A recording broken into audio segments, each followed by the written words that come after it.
मध्य प्रदेश में अब जीवन रक्षक दवाइयों की कालाबाजारी करने वालों की संपत्ति पर प्रशासन का बुलडोजर चलेगा। कालाबाजारी के आरोप में गिरफ्तार आरोपियों में से करीब 10 लोगों को नगर निगम ने अब नोटिस भी भेज दिया है, जिसमें उनसे उनकी संपत्ति की जानकारी मांगी गई है। रेमडेसिविर इंजेक्शन की कालाबाजारी करने वाले आरोपियों पर रासुका की कार्रवाई के बाद काली कमाई के पैसे से बनाई गई संपत्ति पर निगम का बुलडोजर चलेगा। आपको बता दें कि मुख्यमंत्री शिवराज सिंह ने आरोपियों की चल संपत्ति को लेकर पुलिस को बड़ी कार्रवाई करने के निर्देश दिए हैं, जिसके बाद अब इंदौर में आरोपियों की चल बेनामी संपत्ति को लेकर कार्रवाई शुरू हो रही है।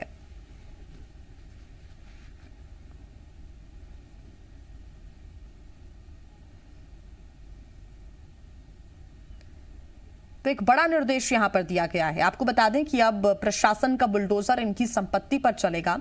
पहले रासुका की कार्रवाई हुई उन लोगों पर जो लगातार रेमडेसिविर इंजेक्शन या फिर जो जीवन रक्षक दवाइयां हैं उनकी कालाबाजारी कर रहे थे। पहले उनके ऊपर प्रशासन ने सख्ती के साथ कार्रवाई करते हुए रासुका लगाकर उन्हें सजा दी और अब एक और सजा उनकी संपत्ति पर चलेगा बुलडोजर प्रशासन का। ये एक बड़ी कार्रवाई अब मध्य सरकार करने जा रही है। बड़ी खबर इस वक्त आपको बता रही है।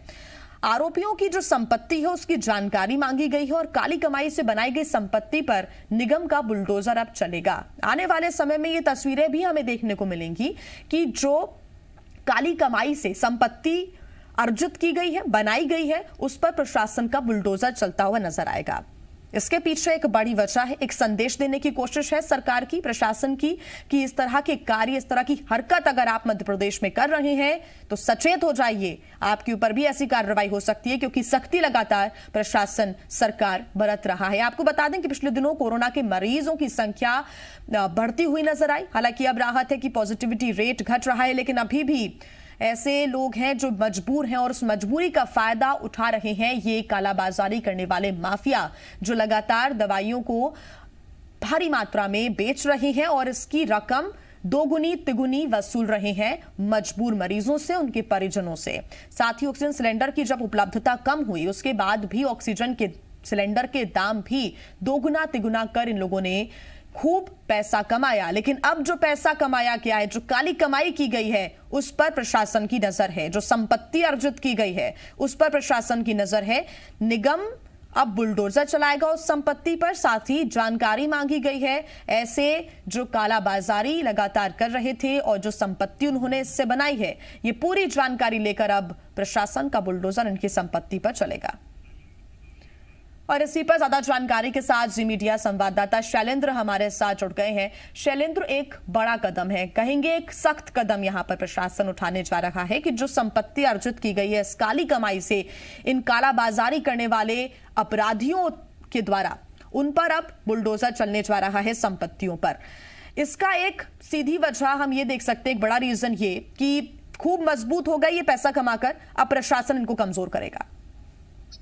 देखिए, बिल्कुल निश्चित तौर पर जिस तरीके से हमने लगातार पिछले कुछ महीनों में देखा है कि मध्य प्रदेश सरकार के द्वारा किसी भी तरह के माफिया रहे हो उन पर सख्त से सख्त कार्रवाई की गई है।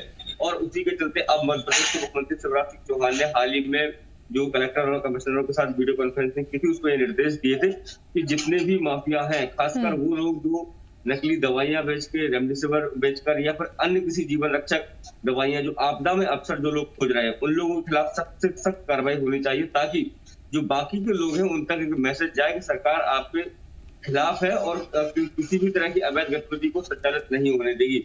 इसी कड़ी में इंदौर जिला प्रशासन ने कुछ जो रेमडेसिविर, नकली रेमडेसिविर बेचने वाले जो माफिया है उनको नोटिस दिया। ये वही लोग हैं जो हाल ही में पुलिस की गिरफ्त में आए हैं और इनके द्वारा ये पता चला है कि कई जो इंजेक्शन है ये लोग बेच चुके हैं और जिससे कुछ मरीजों की तो मौत तक हो गई। तो ऐसे जो माफिया है उन लोगों को नगर निगम के द्वारा नोटिस दिया गया और केवल एक दिन का समय दिया गया और एक दिन में भवन निर्माण से जुड़ी संबंधित जो जानकारियां हैं वो नगर निगम को उपलब्ध करानी होगी। और यदि वो समय पर उपलब्ध नहीं करा पाते हैं तो निगम का बुलडोजर उनके मकानों पर चलेगा और जिस तरीके जो भी अवैध निर्माण होगा उसको ध्वस्त करेंगे। इसके अलावा जिस तरीके से उसकी जो बैंक अकाउंट है उसकी डिटेल खंगाली जा रही है कि आखिर इस दौरान, इस आपदा में आखिर जब उन्होंने खोजा तो उसमें कितना पैसा उन्होंने कमाया है। इसके अलावा न केवल उनके बल्कि उनके परिवार वालों के सारे लोगों के अकाउंट्स भी लगातार खंगाले जा रहे हो, ताकि उनकी जो संपत्तियां हैं उसका पता लग पाए और संपत्ति को पता लगने के बाद उन पर प्रभावी तरीके से कार्रवाई हो पाए। जी। बिल्कुल शैलेंद्र, दो अपडेट्स और आपसे चाहेंगे। पहला तो ये कि अभी सिर्फ 10 लोगों को नोटिस भेजा गया है, हम ये मानकर चलें कि आगे जाकर और कार्रवाई होगी, इसका दायरा और बढ़ेगा, और लोगों से जानकारी मांगी जा सकती है। और दूसरा अपडेट ये कि कब तक इसको लागू कर दिया जा सकता है इस कार्रवाई को, क्योंकि एक अल्टीमेटम दिया गया है, अगर जवाब संतुष्टजनक नहीं मिलता है तो फिर कार्रवाई हो जाएगी। तो इस पूरी प्रक्रिया में कितना समय लग सकता है? देखिए, और प्रक्रिया की बात करें तो जिस तरीके से नोटिस में ये उल्लेख है केवल एक दिन का समय है, और एक दिन का समय के हिसाब से यानी कल सुबह से उनके खिलाफ कार्रवाई की जा सकती है। केवल आज का ही भर उनके पास दिन है जब वो अपने भवन निर्माण से जुड़ी जितनी भी जानकारियां हैं, चाहे वह नक्शे की बात करें या अनुमति की बात करें, जो भी जानकारियां हैं केवल आज शाम तक उनको निगम को सौंपनी होगी। यदि आज शाम को निगम तक नहीं सौंपते हैं तो कल सुबह निगम का बुलडोजर जो 10 लोगों को अभी प्रारंभिक तौर पर जो नोटिस दिए गए हैं उनके खिलाफ कार्रवाई शुरू हो जाएगी। और जिस तरह आपने कहा दूसरा सवाल कि दायरा कितना बड़ा होगा, तो अभी तो ये प्रारंभिक तौर पर 10 लोगों को हाल ही में जो 11 लोग पकड़े गए थे 10 लोगों को ये नोटिस दिया गया है। इसके पहले भी कई लोग पकड़े गए हैं और ये इसमें लगातार गिरफ्तारियां अभी जारी भी है। इस तरीके से अभी हाल ही में मेडिकल स्टोर संचालक को गिरफ्तार किया, कुछ लोग देवास से गिरफ्तार हुए, और जिस तरीके से अब जो गुजरात के मोरबी में गिरफ्तार हुए थे उन लोगों को प्रोटेक्शन वारंट पर लेकर इंदौर आने की बात जो है वो इंदौर पुलिस कर रही है।